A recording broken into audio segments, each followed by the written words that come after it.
Welcome back to another episode of Rock Boys Football. We are finally knocking on the door of the NFL draft season, and we're just taking a look at a first-round NFL mock draft from Ryan Wilson. Again, taking a look at a couple first-round NFL mocks, getting familiar with some of the players, having some of those higher-end discussions about who's quarterback one, where we think Will Levis is going, who our favorite non-quarterback prospect is, kind of some of those early conversations. Again, if you guys do enjoy the content, consider subscribing to the channel. That's the best way to help the fellas out. We're coming out with our position rankings in the next month or so, still kind of getting through all the players, getting through the film. Again, we appreciate you guys checking us out. And if you like the content, consider subscribing to the channel. Dill, let's get into this one. I mean, the conversation that you have to start out with is who's quarterback one, because the Texans probably picking one, and they're probably taking a quarterback. Ryan Wilson has Bryce Young going to the Houston Texans. Dill, let's start off with just having the conversation. Bryce Young or CJ Stroud? Last year, if you asked me, I probably would have said Bryce Young because I thought, just at a college level, he felt like more of a winner. It felt like when he was in, he was the reason they were winning games. And I got to say, after this year, I'm somewhat less sure. I think CJ Stroud has a more live arm, more talented arm, and makes consistently better throws, as much as he's not much of a playmaker. But, man, without the same level of talent on the edge for Alabama, Bryce Young just didn't look like himself. I disagree with that. I think the arm, CJ Stroud has a very good arm. I think the arm talent in general is pretty similar. Bryce Young, maybe not necessarily as strong of an arm as CJ Stroud, but the arm talent in terms of the touch, the accuracy, the off throw, the off platform throws, I think Bryce Young is just as good, probably better than CJ Stroud. And then you add on the ability to be a playmaker. I don't think this season was on Bryce Young, and he still was pretty good. That Bill O'Brien led Alabama offense with just the lack of playmakers on the offensive side of the ball. It was very, very hard for Bryce Young to be dominant. And whenever Alabama was really making noise on the offensive side of the ball, it was because Bryce Young kind of single-handedly was being the best football player on the field. I'm still a Bryce Young guy over CJ Stroud. Now, I think CJ Stroud is in a whole nother league than Will Levis is. So I think it's like Bryce Young, 1A, CJ Stroud, 1B. And the only reason I see CJ Stroud potentially jumping over Bryce Young is just the height, the size, because that is kind of a question mark. If CJ Stroud doesn't lose 2 games to Michigan, I think the narrative on him is like one of the better college quarterbacks we've ever seen. Because if you watch some of the throws he makes, even in the Michigan games, I don't know that he had a couple drops from receivers. He had a coach who is turned into whatever the character from The Wizard of Oz is when he loses his courage. The lion. It's he had a lot of things working against him, but man, some of those throws, that rip he had to Emeka Egbuka up the seam, those couple throws to Marvin Harrison he has the ability to throw with the rifle. He can throw with touch. He can throw on the run, as you saw in the Notre Dame game. I don't know. I think I think if he doesn't lose those games to Michigan, we're talking about a clear-cut number 1 pick. Yeah, I think people doubt his winner. They don't think he's tough enough or doubt his leadership and his winning ability. If you think CJ Stroud is the reason why Ohio State lost that game to Michigan, you didn't watch the football game. I mean, so there was you could count on one hand how many poor throws and poor plays CJ Stroud had. And there were a couple of drops on big plays, 4th down conversions, touchdowns, 3rd downs, where he throw some really, really good balls and do tight windows, and his playmakers just don't make a play. I lean Bryce Young, but again, Bryce Young, CJ Stroud, and then it's a drop-off, and then it's kind of guys like Will Levis, Anthony Richardson, who we'll talk about. Now, the next conversation you got to have is who is the number 1 non-quarterback in this draft, and it's between Will Anderson Jr. and Jalen Carter from Georgia. Todd McShay came out on Twitter today and said Jalen Carter's stock might get hurt because of character concerns. Throwing shade at everyone now. He's talking bad about JSN. He's just attacking. It did not take long for NFL Draft Twitter to start throwing the character concerns discussion around. We are not even into January. We're already questioning character. Now, Ryan Wilson has Will Anderson. Dill. Seattle and Chicago are probably going Will Anderson, Jalen Carter in some sort of order. Talk about those 2 prospects. I think you're looking at need because I mean they're both two of the more dominant players at like period offense defense period. Yes. They're like two of the best players I've ever seen. The one issue I have with Will Anderson is he didn't look quite as good this year as he did last year. So I guess you could wonder why possibly took a step back. But again, Canadian Clowney vibes, some would say. yeah, exactly. But it's like at his peak, he was so good. He's going top 3, 100%. Yeah, I think Will Anderson too, just because that position, the ability to rush the passer is such a big deal, and Will Anderson is the best in the draft class at doing that. He's also, even though he's undersized, he's very, very good against the run. Like he holds on to blocks very well. He sheds blocks extremely well, and he's very, very tough. Jalen Carter, I think, is very special in his own right, and I don't think it's Will Anderson clearly above him, because Jalen Carter, what makes him like a difference maker is he's not only good against the run, he's the highest graded pass rusher according to PFF, but you watch the film, he is impossible to block from the interior. When the ball's getting out so quick in the NFL nowadays, having a guy who can win inside like an Aaron Donald, like a Fletcher Cox when he was in his prime is massive. And Jalen Carter's a guy that, Jordan Davis was really, really good. He never had this pass rush ability that Jalen Carter does. Yeah. No, I agree. I think you could make a case for number 1 overall easily for him. Yeah, if it wasn't a quarterback, for sure. Any of those 4, honestly, I think you could. They're all really tight at the top, I think. Pick 4, the Lions go with Myles Murphy. This kind of depends on if they want to go quarterback or not. I mean, the problem with the Detroit Lions is not on the offense side of the ball this year, and so I don't really have a problem. And Myles Murphy is, after Jalen Carter and Will Anderson, Myles Murphy is my next guy. I mean, he's sitting at 6'5", 275 pounds. His get-off is insane, and as much as we talked about Will Anderson in the run game, Myles Murphy is the best edge defender against the run in the class. But he also, his get-off, when you watch him for how big he is and how twitched up he is and the ability to win outside, the ability to win right through tackles is truly impressive. And I think, in my mind, he's clearly the third best defensive player and prospect in this class. Yeah, I know I'm like a little lower on Myles Murphy. I think he's really good, but I don't see top 5. I didn't see him taking games over like the other two. That's my issue. And play in and play out where you just looked impossible to block. I didn't totally see that. And I saw him more streaky, a little more flash.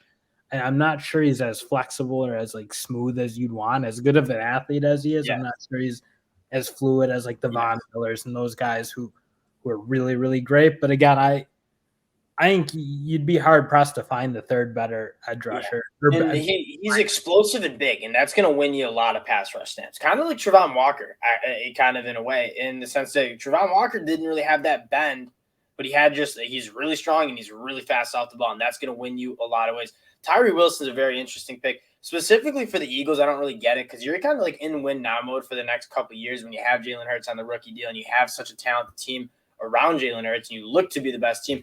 Tyree Wilson's a project for me. He's 6'7", 275. You love the physical attributes that he brings to the table, but you talk about drafting edge defenders who dominate and take over games. Tyree Wilson has flashed at points, but the consistency in my mind hasn't been there, and I'm not really sold on this kid being a top 15 pick yet, but I do need to watch a little bit more of him. That's the thing, is he kind of snuck up on everybody. You weren't watching him in the Texas all year, and you didn't really hear his name until I feel 2-3 weeks ago. But a guy, I'm not going to give a huge opinion because I haven't seen a ton of. But when you have those really elite edge rusher athletes, they always go high. So number 6, Kelee Ringo. He's my favorite. He's my favorite cornerback in the draft. I mean, 6'2", 210, probably going to run in the 4.3s. If you tell me a cornerback runs a 4.3, he's 6'2", 210 pounds. I love it. One thing that I see on his film is he needs to be a little looser. He's definitely got some stiff hips. So, in man coverage, you look at a guy like Sauce Gardner and how nails he is in man coverage. Kelee Ringo's not really like that. That being said, more of a zone coverage guy where he can be eyes on the quarterback, go use that length and explosiveness to go play the ball. I think he's going to fit in really well there. Just in terms of if you're looking for a man coverage corner, you're definitely looking at more of a Joey Porter Jr., Devin Witherspoon from Illinois is kind of my guy. But I do like Kelee Ringo. Dill, I want to fast forward to the Will Levis discussion. It's probably one of the Hooker guy. I think if Hendon Hooker didn't tear his ACL, he's so easily number 3. I guess the issue with Hooker taking him as the third to me is you're getting an older quarterback at this point. You might not play a whole lot next year. So then you're looking at a 26-year-old rookie, which is awfully old, I think, for the NFL. But again, if you just look at play, he's so far above what Will Levis was doing, I think, as the third quarterback in this draft.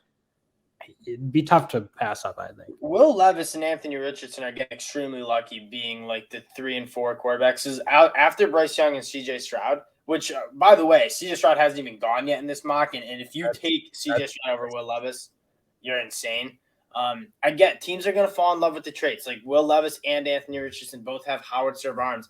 Anthony Richardson, especially, just the lack of consistency you've seen from him is very concerning. Will Levis kind of in the same boat. I think he kind of got screwed this year with the new OC throwing to true freshman or wide receivers with the bad offensive line. Like, you watch Will Levis play, and are you going to take him with a top 10 pick? It's kind of hard to sell me on it. He turns the ball over way too much. Puts the ball's in harm's way, it feels like, constantly. He's like, yes. Fire. And again, he's just so wildly inconsistent. The fact that he's over Stroud is like laughable, obviously, but like I don't really see him even be hard to convince me he's a first round player. I know you're lower on him than pretty much anybody I know. Pick 8, the Raiders go Paris Johnson Jr.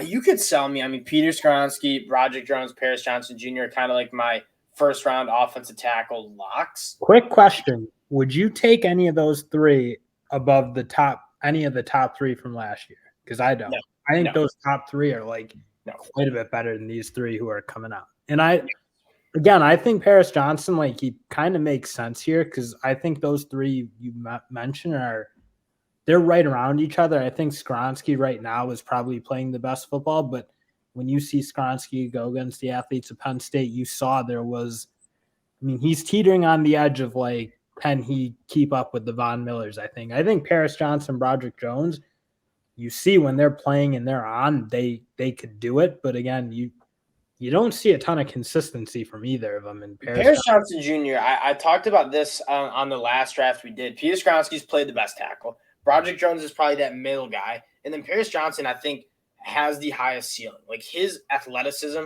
his feet, his strength are like when in that run game, like very, very good off the ball. Can manhandle people. Now in pass pro, he just like lets people get into his pads and just kind of drive him back. Like whether he's got to put on some weight because the frame, I mean, you look at his frame, he's 6'6", but only 310 pounds, or just needs to work on his leverage, one of the two. But he gets pushed back quite easily. Some reps, like Aiden Hutchinson was having his way with him a year ago in the Michigan-Ohio State game. But again, and what Notre Dame was able to do on him is the same issues. Just didn't like it. It's weird because he looks so strong in the run game. Yes, and then it's like, well, you turn on pass.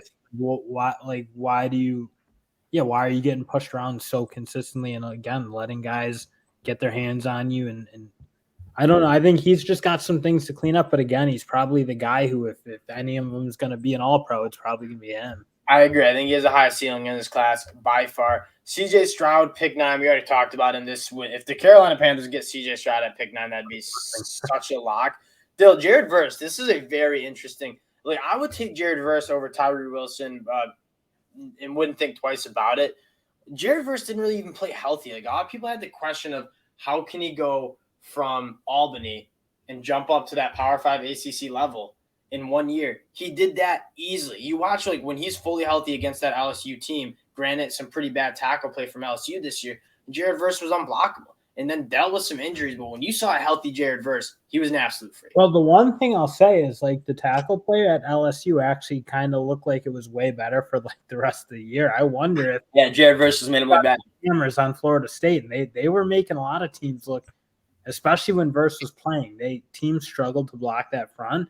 So I don't know if I'm holding that again. I think Jared Verse is really good, and I don't think it's so good. Yeah, I don't know. And another guy you still got to go back and rewatch the games more closely. But when you watch Florida State, he was making impacts. And half his film this year is like he's battling an injury, like everyone else on Florida State was. But when he's fully healthy, when you see games of him like fully healthy, being explosive, he's an absolute freak. Peter Skoronski, pick 11. This would make a lot of sense. He's a plug-and-play guy, whether he's going to play tackle or guard. I know a lot of teams have him as a guard. He's been the best tackle in college football pretty much like all of this year. Whether he can play tackle at the next level, still to be answered, but he's going to be a very, very good football player wherever he goes. Quentin Johnston, Dill, my wide receiver one. I haven't asked you. Is your wide receiver one still? Probably. I mean, I really do like Jaxon Smith-Njigba. It's just now I think you're a little concerned with the injury and Quentin Johnston again. It's nothing JSN did. It's just Quentin Johnston just looked like a freak. I almost wish we could have seen JSN this year because then if he could have developed into what he could have probably been, it would have been interesting. But now the thing is with Jaxon Smith-Njigba, I think like what we saw his second year, his sophomore year, I think that's like what he is. He's talking to one of my buddies, Joe, the Ohio State friend, and like he is what he is. Like, I don't think he's gonna go to the combine and light it up. He doesn't have that big. I think he's gonna fly. Oh, like I disagree. I think he's like a mid 4.4 guy. And Quentin Johnston, on the other hand, he's very, very big. He's very, very fast. But what separates him is the ability to create separation and work the middle of the field. Like you don't see that from a lot of those guys. I kind of see him like a Drake London, but I think he's a little bit better of an athlete and a little bit better after the catch. So, I mean, Quentin Johnston is my wide receiver one. I feel he's a freak in the air that you need to kind of have two guys because it's proving very hard for one corner to deal with him when the ball's up in the air. No, you can't. Joey Porter Jr., the second cornerback. I love Joey Porter Jr. going to the Steelers. If you want like a physical lane, I mean, his arms, I can't wait to see how long his arms are. I mean, he uses them well. He's probably the best cornerback in the whole entire country this year. I think he had 15 passes defended. Quarterbacks didn't throw his way, and when they did, I think it was like a 48 completion percentage. He was pretty much nails. I like Kelee Ringo a lot. Joey Porter Jr. I like a lot as well. Pick 14, Jordan Addison. Dill, continuing to break down that wide receiver class. Like, where's Jordan Addison kind of stacking up here? Yeah, he's a tough one. I think I have him at 3. I think I would add him at 4 behind Booty if Booty came out. Is it Booty? I don't know. They were playing Booty in the SEC championship game, which seems wrong, but that's what they were doing. Yeah. But I'd probably have him over Jordan Addison here, I think. And he's obviously coming back to LSU, probably wants to be like a top 5 kind of guy. But I think I have JSN over Addison. Addison, I don't know that you saw enough. I don't know that this USC move worked out so well because you didn't see a ton of pure wide receiver play. It was a lot of backyard football. It would have worked out a lot. It worked out a lot better than him staying at Pitt and catching his ball. Oh, 100%. He should have gone to probably Bama. I think if you're evaluating Jordan Addison, you go watch that year he was with Kenny Pickett. He's wide receiver 3 for me, I think, as well, behind Jaxon Smith-Njigba. This is about right. He's very good. Christian Gonzalez, he's a guy that I need to watch a little bit more, but busted out on the scene for Oregon. He's another kind of one of those longer cornerbacks. He kind of put together those ball skills after transferring from Colorado. I need to watch a little bit more of him before I talk a lot about him. And then there you go, Jaxon Smith-Njigba, wide receiver 3 in this mock. And I think this would make a lot of sense landing at the Patriots. Like, again, Jaxon Smith-Njigba is not going to be the physical freak that Quentin Johnston is. But in terms of being just a very good wide receiver, Jaxon Smith. You would make sense with Mac Jones. Not a huge arm. Jaxon Smith, not a guy who I think is going to be a deep ball killer. Just gets open. Size, but he's constantly open and he does a good job running with the ball. He has good instincts, it feels like. And he's just a good football player. And sometimes you just can't overthink it and talk about the traits all you want. Like, just watch him play. He's always open. He always makes plays. Osiris Torrence at pick 17. Dill, we spent a lot of time watching him, actually. This seems to be about right. I mean, he's the first interior offensive lineman if you're not counting Peter Skoronski off the board. And if you want to try to run the football, you start with big Osiris Torrence. Yeah, I'm an Osiris Torrence fan. I think he looked way stronger than everyone else on the field. That was one thing that just popped is when he got his hands on guys in the pass, in the run, he just felt like he locked on and took care of it. So that's kind of what you want to see in a guard. I think obviously his feet aren't like elite or he's not got any sort of elite athleticism, but in terms of being a good road grader guard who is not going to be a liability in pass pro, I think he's going to be really pretty good. That's kind of what I'm saying. Is you never saw the athleticism be a problem. Like, yeah, he's not a freak athlete, but you never saw it be a problem. Dawand Jones is an interesting one. And like the Daniel Falele of this class, 6'8", 359 pounds. I heard he has like a longer wingspan than Daniel Falele. he's a better athlete than Falele is out of Minnesota last year. I think this might still be a little high. I struggle to get behind prospects who are that just so big. The thing about Dawand Jones is he made massive steps from 21 to 22. He was great this year. In 22, he kind of was like, "Ooh, that is not an NFL player." And then in 22, he looked really, really good. I mean, even against Michigan, those tackles did an excellent job for the most part. If anyone was getting home, it was coming from Paris Johnson, honestly, a couple times it happened. So I'm kind of in on Dawand Jones a little bit, because once you can prove you can develop and become a guy, and he's played better football than Falele in a scheme that is more pro-like, where you prove you can hang with good edge rushers. I don't love him over Broderick Jones, I will say. I think so. That's probably my issue with the pick here, but I think he's going to be a solid player. And then we got the project Anthony Richardson going to the Bucs. You don't really know what the Bucs are going to do next year, so if they're kind of trying to rebuild a little bit, you go get Anthony Richardson. So now you got two Florida guys, Kyle Trask and AR-15. He doesn't call himself that anymore. Anthony Richardson. Again, you know what if you're a team, this feels like the Josh Allen lottery. Like, you're taking Will Levis and Anthony Richardson. And Josh Allen, coming out of Wyoming, had a lot of flaws. I mean, he never completed over 60% of his balls. It was not that good at college, but you bet on the massive arm, you bet on the big body, and you bet on the athleticism, and Anthony Richardson has all three of that. You just got to kind of cross your fingers and hope it clicks, because if it does click for him, he's going to be special.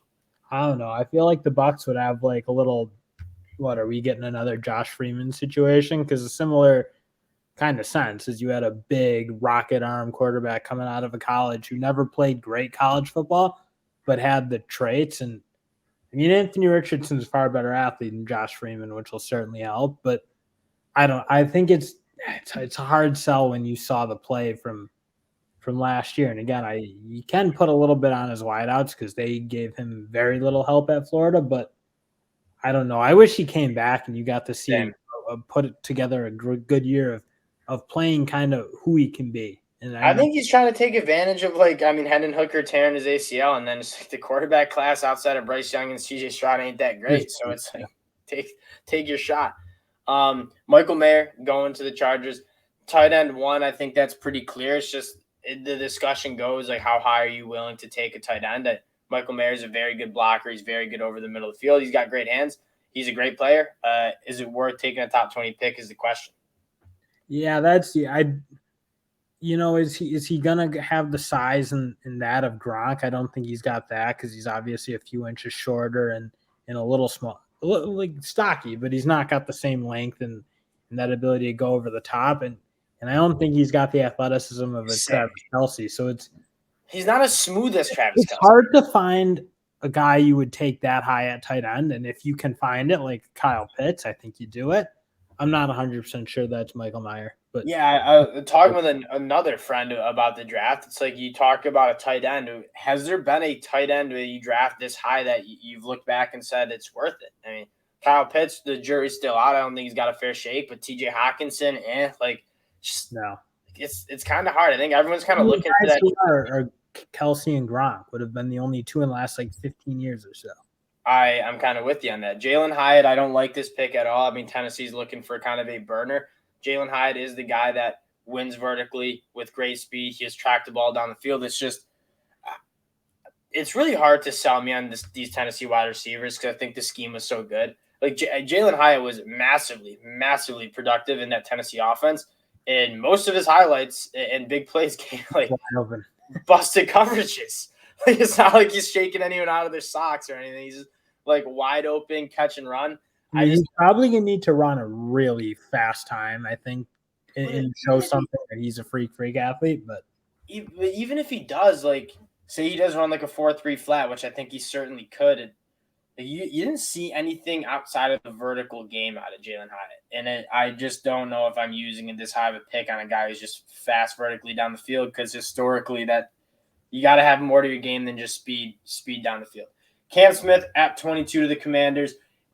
Very, very good. I think he'll probably play in the nickel at the next level. Not as big as some of the guys like Joey Porter Jr. and Kelee Ringo.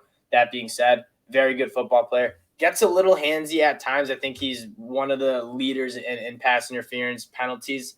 That being said, they ask him a lot, and he's been solid. I don't know if think I like some other cornerbacks more. We'll check out our quarterback rankings when we come out with them because Cam Smith's a guy I'm still trying to work through. Dill, Drew Sanders, pick 23. Start us off with a little Drew Sanders here. I don't totally know what to think of Drew Sanders because it was like if you just watch the tape, he was constantly making plays. And the problem is I don't know where he's going to play. I don't know that you're using a first rounder on him as an inside linebacker, which to me is kind of what makes sense for him in the pros. I feel like he's not – I don't know that he's big enough, just a big enough guy to play a really high-level edge. But I don't know. I guess it kind of worked at Arkansas in the SEC, but I'm conflicted. I don't know he's going to play. See, when I think of Drew Sanders, I'm going to get roasted in the comment section for this. Micah Parsons-ish.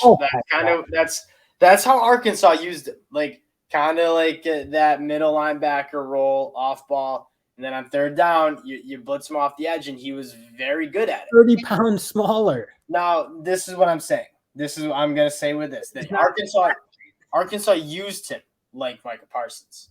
That being said, Micah Parsons, and why Micah Parsons is working is because he is a freak of freak athletes. I mean, like the size and the speed and the twitchiness that Micah Parsons has, Drew Sanders I don't think has. I mean, Drew Sanders is no slouch by any means. A former 5-star guy from Bama, just couldn't really find the field.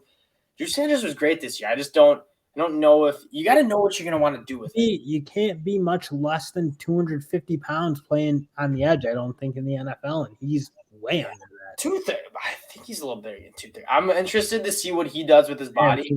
But I'm interested to see what – because, I mean, you got Will Anderson, 6'4", 248. I mean, so it's like – But when you look at the two guys on the field, one looks way bigger.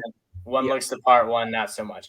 I'll tell you my favorite linebacker, and that is Trenton Simpson Jr. Like, you're looking for a linebacker who can carry tight ends up the seam, make tackles on running backs out in the flat, go sideline to sideline, but also be a dog in the box. Like, Trenton Simpson is 6'3", 240. He has great length, but he also has great speed. Like, I think the size athleticism combination is going to be something that all NFL teams want in their linebacker, and he's going to be a first-round pick, I believe, even though the film this year versus last year probably wasn't as good. And I'll get you a guy that I absolutely love as we're kind of trying to get through these last couple of picks. Antonio Johnson Jr. just declared today. Not really sure what he does either. Maybe play that nickel cornerback, kind of like a box safety role. But he's really good at what he does. Those safeties at A&M were different. Like, they were holding that team together by a thread, I felt like. Yeah. Like, they made a lot of plays. And he's very good in the box. He gets behind the line of scrimmage very well. But I also think he's pretty damn good in coverage. I don't think he's going to play like kind of single high safety. It's not really what you saw. He's going to be more around the football, but he's a playmaker. And if you know what you want to do with a guy like Antonio Johnson, I think you're going to really like your pick. Finally, Broderick Jones off the board, about time. He's a top 3 tackle for both of us. Yeah. We talked about him. He's very good. He has a high ceiling. I would be surprised if he falls this low. Pick 28, Brian Branch. Another one of those kind of just really good football players. He's a very good tackler. He likes to play kind of around the line of scrimmage as well. Him and Malachi Moore for Alabama kind of playing similar roles. Antonio Johnson Jr. comes to mind. Some questions on this whole Alabama defense because, like, all are apparently really, really good, and then the defense on the field was like really, really bad. Like, do you have questions about this? Yes. Secondary and linebacker players from Alabama. I kind of do. Just like, I don't know. Like, they all came with the labels of being great, and then it's like, well, the play just for some reason it wasn't always great. I don't know. It's weird. Yeah. No, I'm with you on this. Darnell Washington pick 29. Teams are always looking at how they can score in the red zone more. If you want to improve your red zone offense, Darnell Washington is the guy to do it. To be honest, I think Michael Mayer and Darnell Washington in that discussion, I think it's a lot closer than people want to give it credit for, because Darnell Washington is finally putting it together as a pass catcher. And you're basically getting a 6 tackle on the field who's also a very good athlete and kind of shoring up those hands. And when you get into the red zone and those throwing areas are tight, having a guy who's 6'7" and can go up over anybody on the field and is that athletic, Yeah, Darnell Washington's really good. I'm kind of with you. I think the development he made as a pass catcher, I gotta think is catching some eyes. Like, oh, maybe like if we can keep on his growth pattern, like we might have a guy. He's a freak in the run game. I mean, he's legitimately another offensive lineman. He really didn't even play tight end as a freshman. I feel like he was basically like blocking dude. Yeah, I was before this year. I thought he should have just played tackle in college, but now I mean he's proven me wrong. And I'm telling you, Darnell Washington. I don't know if he's going to be like necessarily a tight end one because I don't know if he has like the pass catching chops. But he's going to be really good on an offense. And when you're a Kansas City Chiefs team that's just looking for that 1%. Darnell Washington will give you that 1%. Yeah, or if you're a 2 tight end team, and I guess there's a little bit more of that in college than the pros. But if you ever like have a team that wants to do it, he makes a lot of sense. I think the Ravens would make a good fit there too. Yeah. Minnesota Vikings to go get Anton Harrison, another guy we both like. When you watch him, and Dill, you're more the offensive line guy than I am.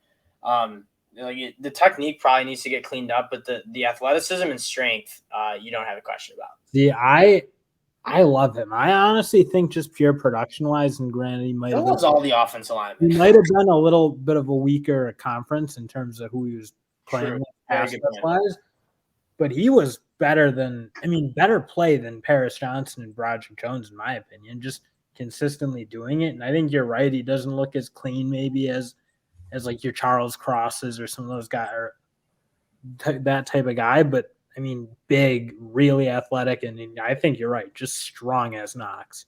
And he can be a little out of position. He's just strong enough to deal. Last 2 picks, Andrew Voorhees, a guy that I really like on the interior. The Buffalo Bills need interior offensive line help. Andrew Voorhees, probably one of the best options you have. This makes a lot of sense, again, when you're talking about a team like the Bills that pretty much has a really complete roster and depth chart. That 1%, Andrew Voorhees probably will give you. And then the one pick that I've seen Jahmyr Gibbs a couple times. For one, have we seen Bijan Robinson yet? Did I skip over him? Did I skip over Bijan Robinson in this draft? No, I didn't. There is no way Bijan Robinson is not going over Jahmyr. Because Bijan does it all, and he's bigger. Jahmyr Gibbs is just okay. One, I saw Jahmyr Gibbs in the last mock we did go to the Bills, which also makes no sense because, I mean, I'm not trying – Ryan Wilson, very, very good at what he does. Not trying to just grill him. That being said, James Cook and Jahmyr Gibbs have very similar skill sets. And then you have a Kenny Gainwell. You have a Miles Sanders. You're not really sure what you're going to do with after his rookie contract. If you're taking Jahmyr Gibbs over Bijan Robinson, I got questions. Yeah, no, Bijan's a horse. I mean, just – and the problem is I don't think they ran him enough. Like he should have been getting 30 carries, I feel like, at Texas. They wanted to throw so bad and keep those wideouts happy. But their offense would have been way better if they just fed Bijan Robinson and ran into the ground with him. Yeah, and I'll say this. I was a lot higher in the Jahmyr Gibbs train before the season. I don't think he showed. I think Jahmyr Gibbs, I am probably still way higher on him than you. I think he's great. I just think we're talking about Bijan Robinson. Do you think he's a complete back? Do you think he can get going between the tackles? And is a guy that's worth taking. I'm only taking complete backs in the first round. I'm only taking a Bijan Robinson. I know I can hand the ball off to, and I know I can throw to, like a Dalvin Cook or some of those top tier backs. Yeah, I think Gibbs has the chops to do that. I think you can do what Tony Pollard does. Tony Pollard looks like a guy who could easily be a starter on a really good team. And I mean, he's kind of squeezing out Zeke a little bit, but I think he's got a similar skill set. And I think that's playing pretty good in the NFL. So I think he can. I think Kamara is kind of paving the way for his skill set. I think I'm a little higher on him than you, but I'm kind of with you. I think if you're taking him back, I think it's going to be Bijan 1. Yeah, and then I'm going to need to go back to the draft. I don't know if I skipped over Bijan Robinson or what, but if it's Jahmyr Gibbs over Bijan Robinson, I have Bijan officially declared. Do you know? I did hear the NIL. He's making all this money at Texas. I'm trying to think. I'm almost embarrassed to admit it, but I can't remember if he has. I don't think he's officially declared, and I have seen some stuff about he's making multi-million dollars at Texas. He's living I don't know. It's a good question. Anyways, that'll do it for the first round NFL mock from Ryan Wilson of CBS Sports. Again, We appreciate you guys checking us out. Let us know in the comment section players that we need to talk about, players we need to check out, or players you just disagree with. Like, if you think we got a player wrong, let us know in the comment section. That's what draft season is about. And again, if you like the content, consider subscribing. That's how you help the boys out the most. And we'll talk to you guys all later. Peace.